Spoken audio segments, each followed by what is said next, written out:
73 soldados británicos o americanos, de los cuales murieron 90, y lo cual fue un secreto de Estado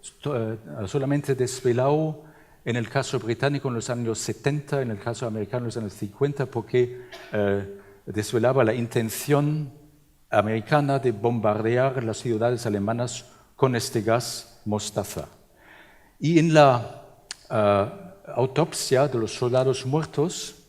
se llegó al descubrimiento que el gas mostaza nitrogenado destruye los glóbulos blancos.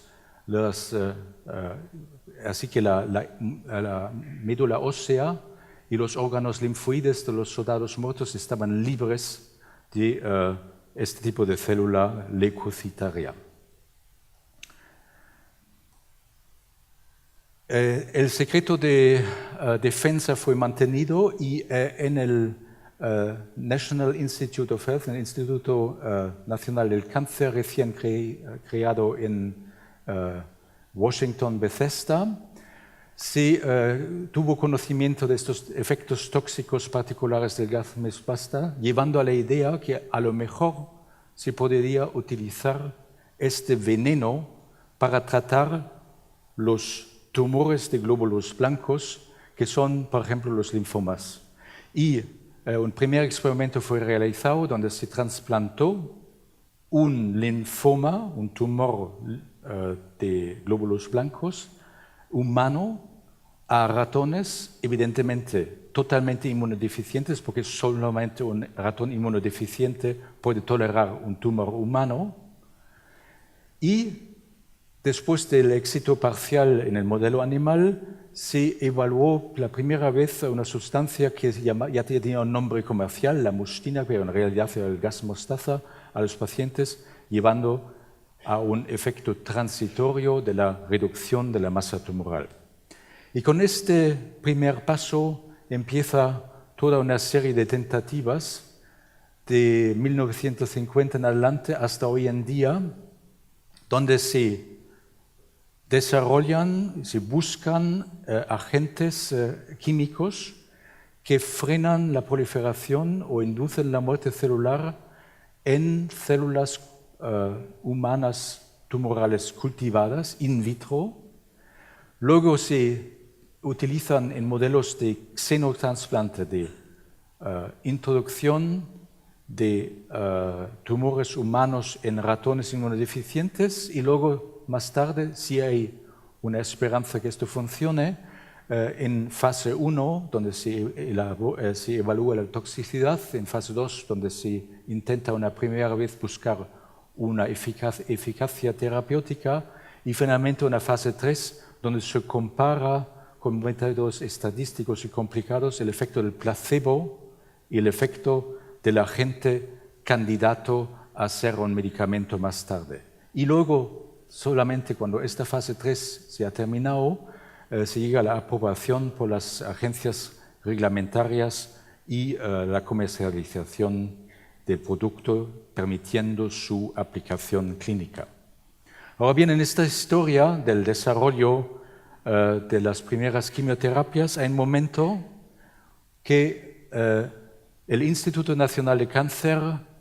impone unas reglas, y unas reglas que obligan a cualquier instituto académico o industrial que intenta desarrollar agentes anticancerosos a testarlos en células o tumores humanos implantados en el ratón severamente inmunodeficientes. Y a partir de este momento, de cierto modo, se prohíbe la consideración que el sistema inmune podía contribuir a la eficacia de las terapias anticancerosas, ya que en su desarrollo hay que hacer abstracción de la respuesta inmunológica. A pesar de estas limitaciones, se llegan a algunos avances conceptuales en la quimioterapia con agentes citotóxicos. Se llega a la observación que muchos tumores son constitutivamente resistentes. es decir, no responden a un determinado compuesto quimioterapéutico, que en la mayoría de los casos, desgraciadamente, hasta cuando hay un suceso, un éxito inicial, suele haber una recaída que se explica siempre por la selección darwiniana de las células más resistentes que acumulan cambios que las hacen invulnerables a la quimioterapia. Se intentó aplicar el concepto de la intensificación de dosis con efectos desastrosos por los múltiples efectos indeseados de la quimioterapia y se llevó a desarrollar toda una serie de terapias combinadas, es decir, como con los antibióticos parecía útil atacar al cáncer con diferentes compuestos simultáneamente. Y también se descubrió que la terapia adyuvante, es decir, la quimioterapia después de la cirugía, cuando se aplica en un contexto que el enemigo es invisible, se ha llevado a cabo una operación para quitar en medio el tumor visible y lo que queda son las lesiones invisibles diseminadas en el cuerpo, contra la cual se hace una quimioterapia adyuvante, que esta quimioterapia adyuvante funciona mejor y aumenta en muchos casos la esperanza de vida de los pacientes que la llamada terapia neoadyuvante, donde se da la quimioterapia antes de la intervención quirúrgica. Y a partir de los años 60 ya, utilizando estos avances conceptuales, se llegó a inventar algún cóctel, alguna combinación de agentes terapéuticos que sí que podía, en casos aislados, curar el cáncer y obtener un efecto a largo plazo. A largo plazo quiere decir más allá de 5 o 10 años. Y por ejemplo, este régimen, el POMP, que es la suma de las abreviaciones para estos 4 compuestos, curaba la leucemia linfoide infantil, o el régimen CHOP, a partir de los años 90, podía curar el linfoma de adultos del tipo non-Hodgkin. Y en el contexto de los cánceres sólidos, se llegó a partir de los 80 a la introducción de la doxorubicina, que es una antraciclina, luego combinada con el docetaxel, que es un taxano, con efectos importantes. Se puede calcular que este tipo de terapia, sobre todo adyuvante, ha salvado millones de años de vida en el mundo. Y en el cáncer colorectal, a partir de los años 2000, se introdujo el oxaliplatino con el 5-fluorouracil, también con muy buenos efectos en un segmento de los pacientes. Así que parecía, a partir de estos primeros resultados, que la esperanza estaba justificada, que el cáncer se podía atacar con métodos quimioterapéuticos únicamente pensados en luchar contra la célula cancerosa, dejando al lado el sistema inmune, y se pensaba que cuando se llegaba a un éxito terapéutico, después de una terapia, esto se debía a la capacidad del agente terapéutico a inducir la muerte celular de las células cancerosas, y también se pensaba que el único dilema de la farmacológica y práctica clínica oncológica era encontrar el agente terapéutico o la combinación de tales agentes que actuaban con un índice terapéutico elevado, es decir, podían matar las células cancerosas a una concentración mucho más baja que las células normales. Bueno, no es tan sencillo y esta idea era seguramente simplista, porque basta hacer un muy sencillo experimento para invalidar la hipótesis que los agentes anticancerosos actúan solamente en el tumor. Aquí os voy a dar unos pocos detalles experimentales que son importantes. Se trata de un cáncer colorectal que se ha cultivado in vitro, se ha inyectado bajo la piel de ratones inmunocompetentes, como esta cepa que se llama BALB-C, y de la cual este tipo de tumor había sido derivado originalmente. Y se nota aquí la expansión logarítmica imparable del tumor, que se puede ralentizar cuando se da en el momento que el tumor se vuelve palpable, detectable por palpación, se da una inyección de quimioterapia sistemática con este agente MTX, mitoxantrón, que es una antraciclina. Se observa esta reducción del crecimiento espectacular. Y esta observación solo se obtiene en animales que llevan un sistema inmunitario competente cuando se hace el mismo experimento con el mismo tumor, pero en un contexto inmunodeficiente, en un ratón que se ha manipulado para que no contenga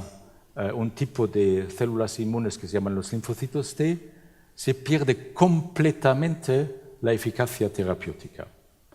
Y este tipo de experimento lo hemos hecho y lo han hecho otros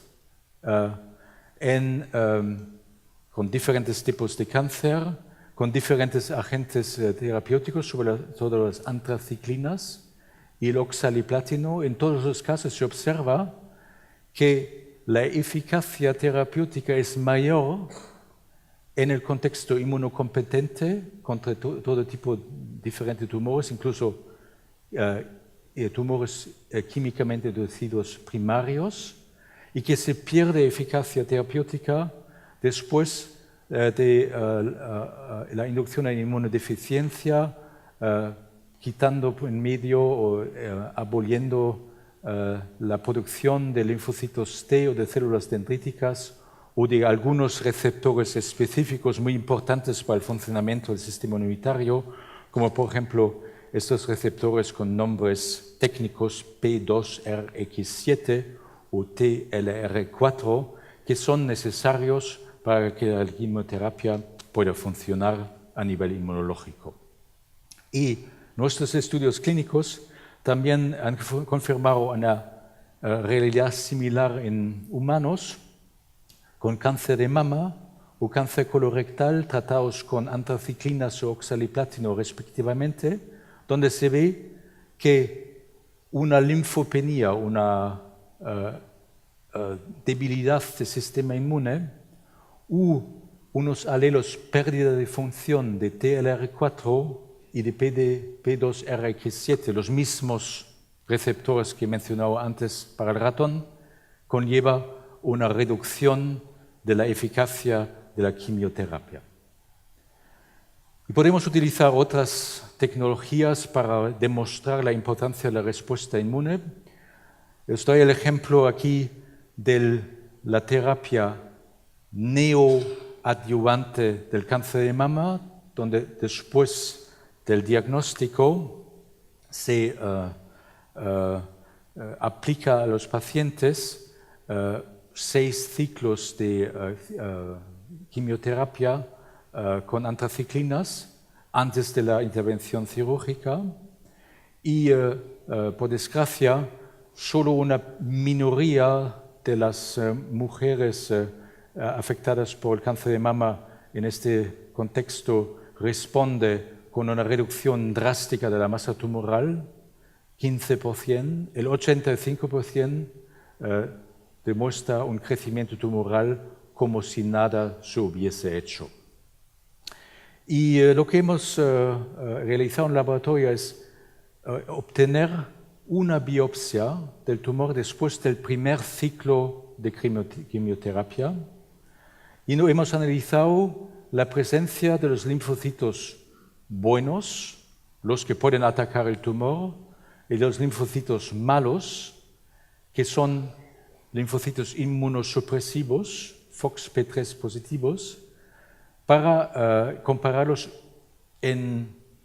los respondedores y los no respondedores. Y como veis, cuando 6 ciclos más tarde se observa una reducción de la masa tumoral en los respondedores, después del primer ciclo hay una infiltración maciza de estas células negras que son CD8 positivas, son las buenas, las que atacan el sistema, el tumor, una reducción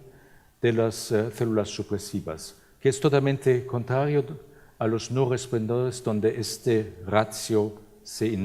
invierte. Así que podemos predecir a través del análisis inmunológico que un respondedor inmunológico también va a ser un respondedor a nivel patológico y clínico. Para explicar estos resultados que parecían indicar una importancia de la respuesta inmune para la eficacia terapéutica, tuvimos de desarrollar un concepto explicativo y llegamos a la idea que a lo mejor la muerte celular inducida por algunos agentes quimioterapéuticos podía provocar una respuesta inmune y por tanto era inmunogénica, una muerte celular inmunogénica que definimos experimentalmente como un tipo de muerte que cuando la inducimos in vitro con células cultivadas que luego se inyectan por vía subcutánea a los ratones, inmunocompetentes obviamente, se llega a una respuesta inmunológica que más tarde previene el crecimiento de células vivas inoculadas una semana después en el flanco contralateral. Y si notamos que solo hay una minoría de los agentes terapéuticos actualmente utilizados o experimentales que son capaces de inducir esta muerte inmunogénica, y estos mismos agentes que pueden inducir la muerte inmunogénica en el ensayo de vacunación son también aquellos que son más eficaces en el contexto inmunocompetente que en el contexto inmunodeficiente. La minoría de los quimioterapéuticos desgraciadamente tan solo es capaz de inducir esta muerte celular inmunogénica en sus siglas inglesas ICD, y ejemplos que lo hacen son las antraciclinas y el oxaliplatino, mientras que la mayoría no inducen una muerte inmunogénica, y doy dos ejemplos aquí, la mitomicina C y el cisplatino. Ahora sí, estudiamos la morfología de la muerte celular inducida por un agente inmunogénico y no inmunogénico. Él parece muy similar, como en esta imagen de la Mona Lisa del Louvre y del Prado. Son diferencias sutiles, bioquímicas, que explican la diferencia entre la muerte inmunogénica y la muerte no inmunogénica. Y aquí tengo que entrar en algunos detalles bioquímicos. La muerte inmunogénica se caracteriza por la presencia de un estrés pre-mortem que normalmente está ausente, y este estrés afecta un orgánulo, el retículo endoplásmico, y induce una especie de autodigestión de la célula que se llama técnicamente autofagia, que precede la muerte celular. Y la combinación de estrés y muerte lleva a cambios en la superficie de la célula y en su microambiente que explican la inmunogenicidad. Sobre todo hay una proteína del retículo endoplásmico que se llama calreticulina, abreviada CRT, que aparece en la superficie de la membrana plásmica de la célula muriente, y la autofagia es necesaria para la secreción de ATP, que es una molécula que normalmente solo se encuentra al interior de la célula, de repente está en el exterior y señala un peligro que atrae a las células del sistema inmunitario a la proximidad de las células que están agonizando. Esta combinación de factores, calreticulina, ATP y una proteína que se llama HMGB1 y que sale del núcleo de la célula muriente, actúa sobre una serie de receptores, incluyendo los receptores P2RX7 y TLR4 que he mencionado ya antes 2 veces, que son necesarios al sistema inmune para interpretar la muerte inmunogénica como tal, ¿no? Hay una señal y un receptor y ambos tienen que estar presentes para producir una respuesta inmune contra el cáncer y contra las células residuales. Las células residuales son aquellas que no han sido destruidas por la quimioterapia desde el principio. Bueno, utilizamos este conocimiento acumulado recientemente para buscar nuevos agentes farmacológicos que son capaces de inducir una muerte inmunogénica y con un procedimiento de videomicroscopía robotizada en el cual básicamente introducimos en un microscopio células que expresan biosensores fluorescentes que nos permiten medir los cambios que acompañan la muerte inmunogénica y procesamos luego los datos de modo automático robotizado. Y de hecho es muy sencillo, seguimos la localización subcelular de calreticulina, que normalmente está en el centro de la célula y se mueve en su periferia, aparece en la superficie, se mueve del interior al exterior.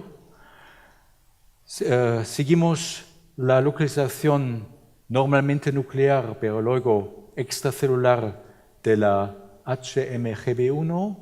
y medimos la concentración del ATP intracelular y extracelular con este fluoróforo quinacrina. Y hacemos este tipo de experimento con miles de agentes terapéuticos diferentes. En este ejemplo, por ejemplo, hicimos un criblado de los 900 medicamentos que se pueden encontrar en la farmacia. Solo hay 900 principios activos que actualmente se utilizan en la medicina humana, que se pueden comprar en la farmacia y que están autorizadas, y testamos los 900 por su capacidad de inducir una muerte inmunogénica para descubrir que esta lista contenía, de hecho,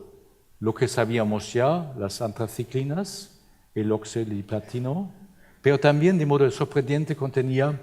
2 glicósidos cardíacos, la digoxina y la digitoxina, que ciertamente no son medicamentos que se utilizan para el tratamiento del cáncer, son medicamentos que utilizan para el tratamiento de la insuficiencia cardíaca y algún tipo de arritmia. A pesar de esta sorpresa, pudimos comprobar en el laboratorio, utilizando una serie de diferentes tecnologías, que sí, los glucósidos cardíacos son capaces de inducir los cambios que normalmente acompañan la muerte celular inmunogénica in vitro y que en experimentos de vacuna, en aquellas condiciones donde la mitomicina C o el cisplatino solas, aunque maten las células, no son capaces de inducir una muerte inmunogénica, es decir, en este experimento de vacunación no hay protección de los animales. Sin embargo, la combinación entre mitomicina o cisplatino y glicósidos cardíacos como la digoxina sí que convertía la vacuna inicialmente ineficaz en una vacuna perfecta.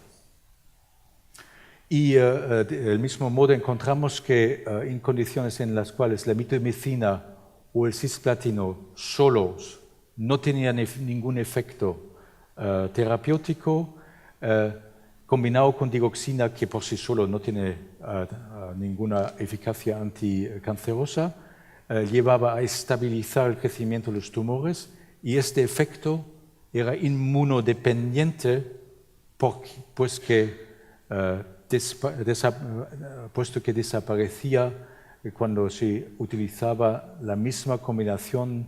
de fármacos en tumores implantados en animales inmunodeficientes. Bueno, estos son ratones, nos interesan los pacientes, y tuvimos la suerte de encontrar en los ficheros, en los archivos de nuestro hospital, 145 personas, pacientes que recibían la digoxina durante todas las sesiones de quimioterapia. Pudimos encontrar para cada una de estas personas 2 personas control que tenían la misma edad, el mismo sexo, el mismo tipo de tumor, la misma diseminación tumoral, el mismo tratamiento en el mismo departamento por los mismos médicos, y esperamos, por supuesto, que pacientes que además de un cáncer tenían una cardiopatía subyacente, tenían que morirse antes de los controles. Para encontrar lo contrario, aquellos pacientes que recibían un tratamiento con digoxina vivían más tiempo, y este efecto era altamente significativo para cánceres de mama, colorectales, cabeza y cuello y tumores hepatocelulares. Y cuando hicimos el análisis de los subgrupos, encontramos, por ejemplo, en el cáncer de mama y cáncer colorectal, que el tratamiento ya por sí solo inmunogénico con antraciclinas y oxaliplatino no podía mejorarse por la comedicación con glicósidos cardíacos, mientras que las quimioterapias que consideran